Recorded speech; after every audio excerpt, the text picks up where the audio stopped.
Ang Amazon Rainforest ay tinuturing na pinakamalaking kagubatang tropikal sa buong mundo.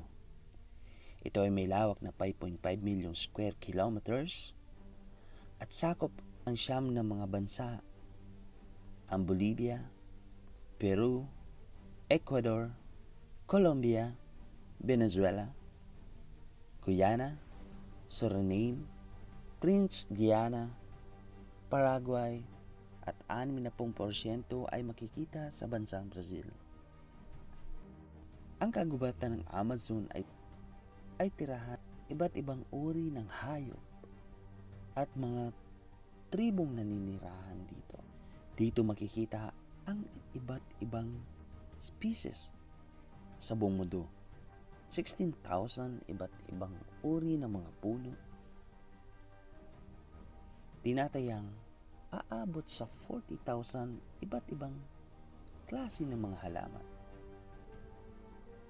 Mahigit 2,500 klase ng mga isda at merong 1,300 klase ng mga ibon. 500 mammals,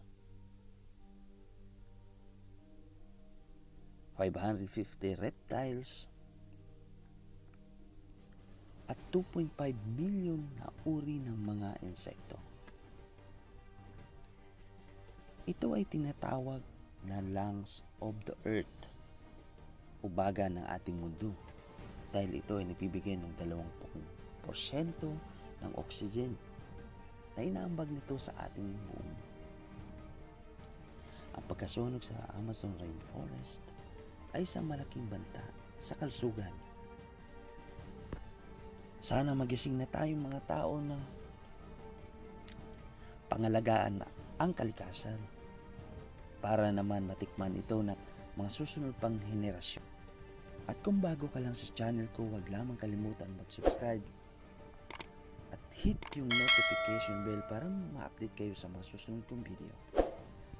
Maraming salamat. Hanggang sa muli.